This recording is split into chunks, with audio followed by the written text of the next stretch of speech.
What's up guys, Jeff from Sorta Healthy here. Today's going to be all about passing your ACE CPT exam. I have a 4-step process that's going to help all of you beat that silly test to a pulp. Today will primarily be about exam questions and scenarios that you should know. Essentially, I'll be asking all of you multiple choice questions just like you'd see on the test, and then I'm going to give you the right answer to that question and explain to you why it's right. This will really help all of you to learn the material, feel more confident, and of course to dominate that big test. I'll also be going over how I think all of you should study in those critical 3 months leading up to the exam. If you do the right things in those last 3 months, you will pass, and I think fairly easily. Anyways, before we get into all of that, please consider liking this video and subscribing to the channel if you haven't done so already. That support really helps this channel to grow, and this channel is a free resource for all fitness professionals. Thank you so much for that, everyone. On to the video. So guys, there's 4 steps to passing your ACE exam. Step 1 is to skim all the chapters in the book and the ACE virtual course. You're going to want to pay a little extra attention to chapters 2 through 6, so 2, 3, 4, 5, and 6,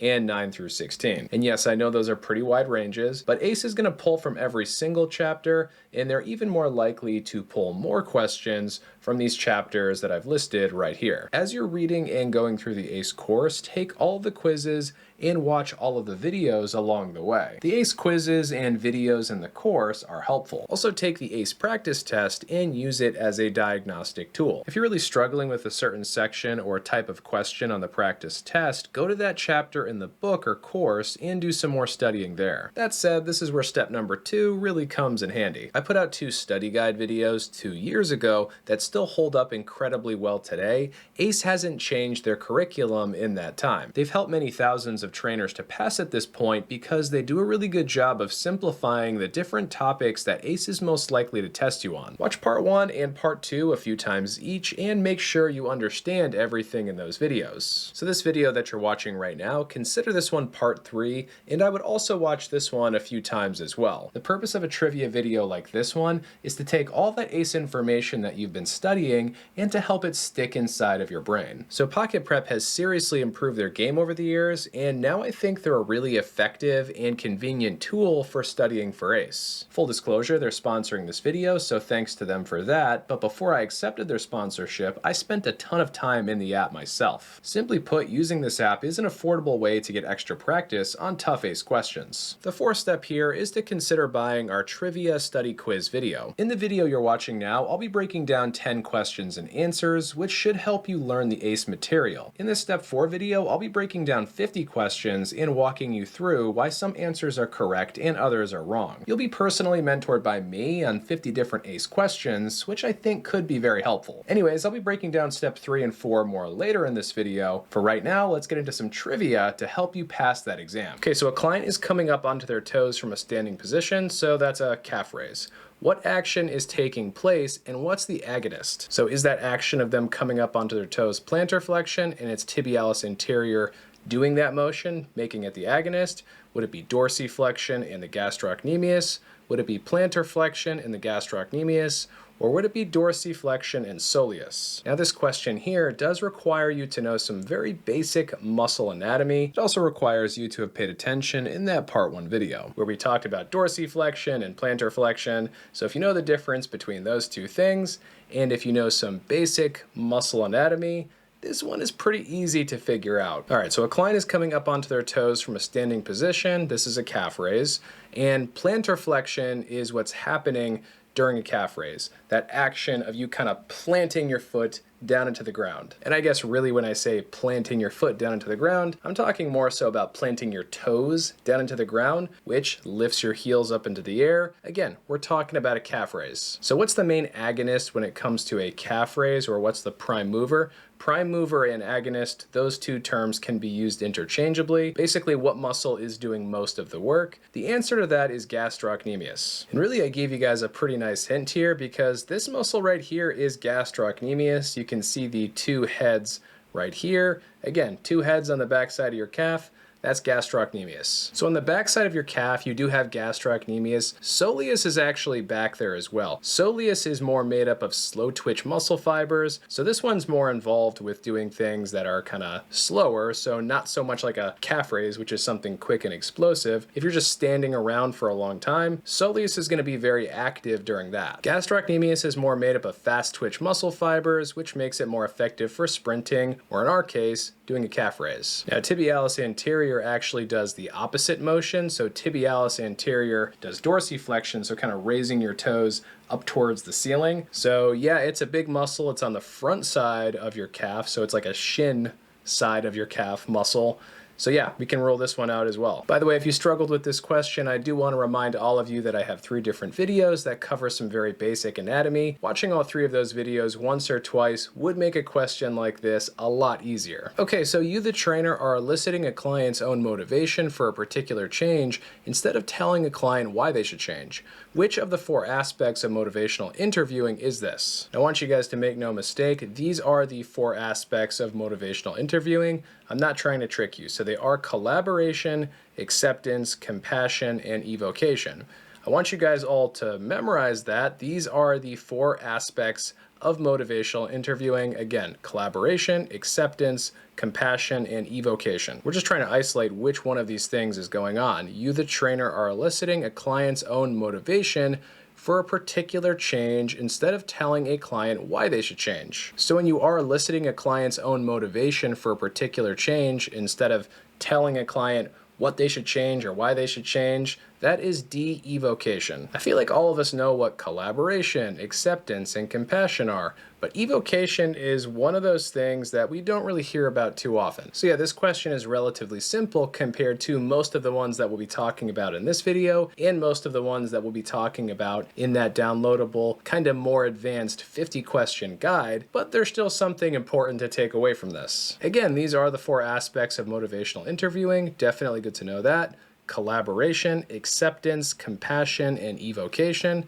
And then it's also just good to know that evocation is when you, the trainer, are eliciting a client's own motivation for a particular change instead of telling a client why they should change. So you're not projecting your own goals or what you think the client should work on. Basically, you are letting that client decide their own goals and just kind of guiding them through the process. In this question right here, this one is just memorization. You are very likely to have maybe just 1 blood pressure question on your final test. I've heard of even like 2 or so. Anyway, your client has a blood pressure of 121/78.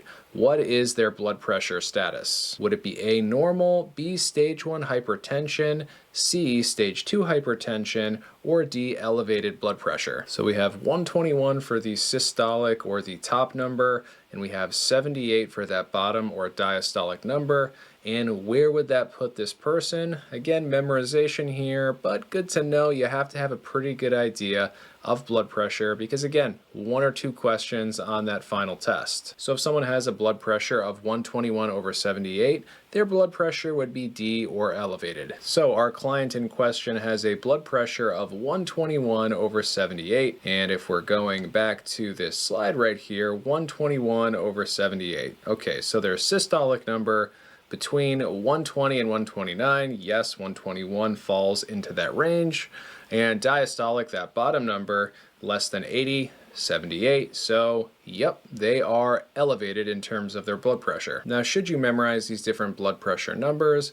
I'm going to say you should either memorize them or at the very least know them well enough to get a multiple choice answer correct, because again, you are probably going to get 1 or 2 questions about this on the test. And if you do have those numbers memorized, this one right here is not tough to figure out at all. Okay, so your client is doing a torso rotation, which you can see Alexis doing right here. This is kind of the first part of the movement, and she's holding her core nice and tight, squeezing her core tight as she's rotating to her left. What plane of motion does this exercise take place in? How about a squat? So we got to think about 2 different exercises and what planes of motion both are taking place in. So is the torso rotation in the transverse plane and the squat is in the frontal plane, torso rotation in the frontal plane and the squat in the sagittal plane, torso rotation in the progressive plane, squat in the frontal plane, or is the torso rotation in the transverse plane and the squat in the sagittal plane? I feel like plane of motion exercises are actually pretty confusing at first, but they get really easy once you have a general idea of what's going on. And we did go over plane of motion stuff in the part 1 and the part 2 videos, so if you're really struggling with a question like this, make sure you go back and watch those. Okay, so the best answer here is D. The torso rotation takes place in the transverse plane and the squat takes place in the sagittal plane. So when we're talking about movements that take place in the sagittal plane, we're talking about movements that go forwards or backwards or up or down. So think about the squat. It's pretty much just going up and down. Chin-ups, pull-ups, bicep curls, again, anything that's going forwards or backwards, up or down, leg extensions, things like that. Yeah, those are all going in the sagittal plane. Forwards, backwards, up or down. Now, transverse plane exercises have rotation in them. So the torso rotation, well, duh, of course, that's a rotation. That is going to go in the transverse plane. So think about moves that have a rotational component, like the Russian twist, for instance, that one where you're seated, kind of going side to side. That's taking place in the transverse plane. Also, even think about like the pec fly, where it is happening forwards in front of the body, but I'm still kind of making a circular motion as I'm doing that. Same goes for the reverse fly. So those actually take place in the transverse plane as well. It only goes in the transverse plane if there is a rotational, like my arm circle right here, if there is a rotational component. So the progressive plane, that is not a real thing. Totally just made that one up. The frontal plane is a real thing. So these are the 3 planes. We have the frontal plane, the transverse plane, and the sagittal plane. Now, frontal plane exercises, they go to the right and the left of the body. So if we're talking like a lateral band walk where you're moving side to side, if we're talking about a lateral raise where my arm is coming up and out to the side, yeah, those are going to be frontal plane exercises. So make sure all of you watch over that explanation for the sagittal, the transverse, and the frontal plane a few times before going and taking your big test. Okay, so your client is eating a snack that has 400 calories in it. 10 grams of that are from protein. What percentage of calories come from protein? Would it be A, 20%, B, 15%, C, 10%, or D, 5%? This is definitely one of those questions where you'd have to use a calculator, but luckily you are going to have access to a calculator when you take your ACE exam, so I wouldn't stress too much about it. It's not going to be a super cool, awesome calculator. It's going to be a little dinky one like the one on my screen right now. Anyways, if your client is eating a snack that has 400 calories in it, 10 grams of that are from protein, what percentage of the calories come from protein? The best answer there is C, 10%. All right, so the first thing we need to figure out here is how many calories of the 400 calories are actually coming from protein. So there is 4 calories in every gram of protein. So 4 times the 10 grams that we have here, because again, 4 calories for every gram, that means we're dealing with 40 calories from protein. Then we just need to figure out what percentage 40 is of 400. And honestly, you could probably figure that out in your head, but hey, we'll just use the calculator because why not? So to figure out what percentage 40 of 400 is, basically what you would do is you would do 40 divided by 400, and then you would multiply that by 100. And we get 10, and that is C. C is the best answer. So again, it's 4 calories for every gram of protein. That means we have 40 calories in these 10 grams. Then to figure out what percentage 40 is of 400, we do 40 divided by 400. That's going to equal 0.1. And then we always have to multiply that by 100 to get the actual percentage. We get 10%. All right, so you're doing an initial consultation with a client and you see them crossing their arms and they keep looking at their watch. What should you do? Would you A, ask, how are you feeling about this? B, try to match their energy and continue on? C, ask, is this not what you're looking for? Or D, pretend not to notice and continue with the consultation. And I'm not gonna lie, there's a few answers here that aren't terrible. There is definitely one answer that is the best, at least according to ACE. So keep that in mind. There's multiple semi-correct answers here, but one is the best according to ACE. And I had a very similar question to this on my actual ACE exam. The body language was slightly different, but that being said, Again, I had a very similar question to this on my actual exam. So if you're doing an initial consultation with a client and you see them crossing their arms and they keep looking at their watch, what should you do? A, ask how are you feeling about this? So ACE is really big on body language and its potential meaning. If someone is standing or seated with crossed arms, it could show potential anger, defiance, or disinterest, assuming they're not cold. If someone has their feet pointed towards the door or they're continuously looking at their watch, it means they're bored or anxious to leave. If someone is biting their lip, it could mean they're experiencing some tension or trepidation. If they're cracking their knuckles, maybe they're trying to comfort themselves. If they're kind of placing a barrier like their purse or their backpack between you and them, it might mean that they feel their personal space is being invaded. Now, none of those specific examples are worth memorizing. For example, cracking my knuckles to comfort myself, you don't really need to memorize that part. What you should memorize is that if your client is kind of displaying some questionable body behavior, what you should do is ask, how are you feeling about this? You should memorize that part. Ask, how are you feeling about this if you see some different or kind of disinterested body behavior. So my first form consists of yes or no questions and was designed to reduce barriers to exercise. My second form shows more personal health and nutrition habits. What forms do I have? Is that first form the PAR-Q and that second form the Lifestyle HHQ or Health History Questionnaire? Is that first form the Lifestyle HHQ and the second one the Informed Consent? Is my first form the PAR-Q and the second one a waiver? Or is my first form the Lifestyle HHQ and my second one a waiver? So the yes or no questions, reducing barriers to exercise, that's a really big hint for the first form here. And the second one shows more personal health and nutrition habits.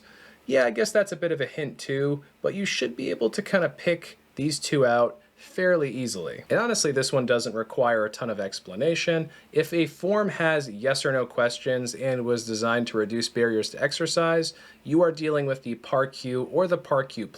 And yeah, if you're talking about a form that shows more personal health and nutrition habits, most likely you're talking about the Lifestyle HHQ or the Lifestyle Health History Questionnaire. Again, PAR-Q or PAR-Q+, yes or no questions designed to reduce barriers to exercise.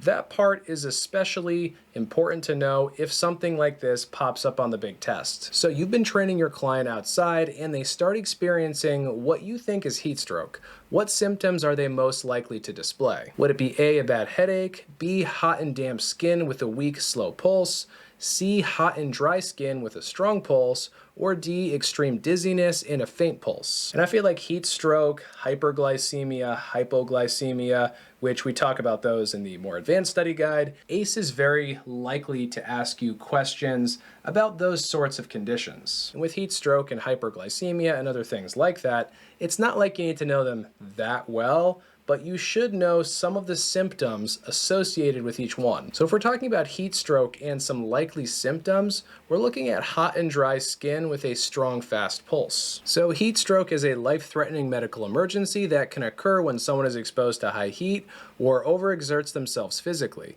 Symptoms include body temperature, so if your body temperature is too high, skin would be kind of hot, red, or damp. Again, they'd kind of be sweaty. The pulse would be rapid and strong. This part is really key because some of these other similar conditions don't have a rapid, strong pulse. So again, key to know for heat stroke, rapid, strong pulse, skin hot, red, and dry. Body temperature, of course, would be up. Confusion, that's another thing that could happen. Loss of consciousness, other symptoms, probably not quite as important to know, but still good to have a general idea of. And again, if you just know those heat stroke symptoms just somewhat well, then this one probably wasn't too hard to figure out. And that's the kind of stuff you're going to need to know for the actual test. All right, so your client has excessive lordosis or anterior pelvic tilt. So basically this lordotic curve in their lower back, it's too great, too excessive, and that does cause some problems. What muscle is likely to be shortened or hypertonic, and which one is lengthened or inhibited? Just as a reminder, shortened or hypertonic muscles, generally speaking, we want to stretch those out, and lengthened or inhibited muscles, generally speaking, we want to strengthen those. Also, another big hint here, shortened or hypertonic muscles, For most postural issues, most postural distortions, those are going to be on the front side of the body. Not all the time, but most of the time. Shortened or hypertonic muscles are going to be on the front side of the body, and lengthened or inhibited muscles, so muscles that are stretched too long that we want to strengthen, those generally speaking are going to be on the opposite side of the body, so generally they're going to be on the back side of the body. So for better or worse, that second hint that I just gave you there only applies to the first part of this answer here. So the hypertonic or shortened muscle in this case would be the hip flexors, and the lengthened ones would be the rectus abdominis, and that is your six-pack muscle. So that is the core muscle that kind of looks like the six-pack. So if we're looking at answer A here, the lats most likely would be hypertonic or shortened anytime we're dealing with a overly lordotic posture or an overly kyphotic posture. Typically the lats are going to be hypertonic or shortened. Now we are talking about excessive lordosis or anterior pelvic tilt, so we're talking about things that are happening in the lower half of the body. So the anterior chest, we don't necessarily know what's going on there. However, if someone has an overly lordotic posture, typically they're going to have an overly kyphotic posture as well. So typically the anterior chest would actually be shortened or hypertonic as well, so that is not a good answer to this question. If we're looking at answer C here, we can rule that one out pretty much right away because the hip extensors, those would be over lengthened essentially. So the hip extensors would be lengthened or inhibited. They would not be hypertonic or shortened, so these two are actually just reversed in answer C, so that one is easy for us to rule out right off the bat. And then in answer D, the hypertonic or shortened muscles, lumbar extensors, they would actually be very hypertonic or shortened if someone has an overly lordotic posture like this guy does. So this part is correct, but the lats, most likely they would also be hypertonic or shortened. A little bit tougher to know. This answer could be kind of correct. It's just really not quite as good as answer B. And this is just a picture that I think illustrates this whole situation much better. As we can see, this person has a little bit too much of a lordotic curve, so this lower back curve is too great. We're all supposed to have a small curve down there, but not quite this much. Because this curve is too excessive, this area here gets kind of stretched out too much because they're kind of just like leaning back. So the core muscles, which your rectus abdominis would be one of those, they get long, taut, and weakened. And then if we look at the first part to this answer, the hip flexors, they are hypertonic and shortened, and that becomes pretty obvious by looking at this picture here again. This person is kind of a little too forward all the time, which bunches these guys up. Now, are these sorts of things worth memorizing for that big test? Yes and no. I think you should have a good general understanding of what's going on with an overly lordotic posture. ACE isn't quite as big on these postural deviations as they used to be. That being said, it wouldn't be unlikely for you to get a question or two about it, so it's good just to have a general understanding of what's going on. So guys, we just went over 10 exam question scenarios, and if you feel like going over those different trivia questions was helpful, you should definitely consider taking advantage of step 3 and 4 here. As far as step 4 goes, I have a 50 question video and guide that is designed to cover a bunch of different ACE topics. Basically watching all the stuff that we just went over being applied to actual exam scenarios, well yeah, that will be incredibly helpful to all of you. For right now, this video and guide, which is over an hour long and has 50 questions and answers in it, is $14.97. Just like I did with NASM, after I sell 500 copies, I will be increasing the price a bit, so if going over exam questions and answers is helpful to you, I'd buy it soon. You can purchase this video and guide on my website, sortahealthytrainereducation.com, and you can actually buy it right here on YouTube by going to my shop. Pretty cool, right? Another really helpful tool that I've talked about a ton on this channel as well is Pocket Prep, which is shown here in step number 3. I've been using Pocket Prep for years, and I've been recommending it to pretty much everyone I know for that entire time. If you struggle with weirdly worded questions, this app is for you. In the past, I've said that Pocket Prep was good for NASM and only okay for ACE, but after revisiting this app 2 years later, they've really updated things in a positive way, and now I definitely think it's worth considering leading up to the big ACE exam as well. You can't really beat the convenience of having 1,000 trivia questions right there on your phone. So yeah, with Pocket Prep, you're getting 1,000 questions created by experts that cover every domain that ACE is going to test you on. Pocket Prep's new level up feature is pretty cool, and I could see it making some of that studying more fun. In using this app to study, I want all of you to focus on 3 things in particular. You should do the question of the day every single day, and you should do a few quick 10-question quizzes as well. I don't care if you're lounging around your house or on vacation, Pocket Prep is easy to use anywhere. I actually used it a lot last year on a cruise, since I knew I'd be doing study guides chance for all of you this year. The second thing I want all of you to do is review why some answers are correct and others are wrong. If you get an answer wrong, Pocket Prep will tell you which one is correct, why it's correct, and why the other answers are wrong. The third thing that I want you to do with Pocket Prep, this video and my previous two videos, are to try to understand the concepts instead of memorizing answers to questions. Some things are worth memorizing, like the different phases of the IFT model and what sorts of exercises you should be doing in each one. But most things aren't worth memorizing, just understanding, since you never really know what will actually show up on the big test. Unfortunately, ACE can hit you with a ton of different things. At the end of the day, Pocket Prep is an affordable option. Using it for 3 months leading up to your exam is likely the best deal for most of you watching. That drops the price down to $16.99 a month, which is super reasonable for this much information. By the way, using my link for Pocket Prep down below helps to support this channel at no extra cost to you. Long story short, alongside these 3 study videos, these 2 things should be strongly considered as well. Both are affordable, help you to understand the material, and most importantly, help to prevent you from getting tricked by weirdly worded ACE questions, and let me tell you, they like to throw some weird stuff in there. Anyways, if you guys have any questions or comments about passing your ACE exam or anything else, please leave those down below in the comments. I will respond to you. Good luck studying, guys, not that you'll need it, and on your way out of here, please consider liking this video and subscribing to the channel if you haven't done so already,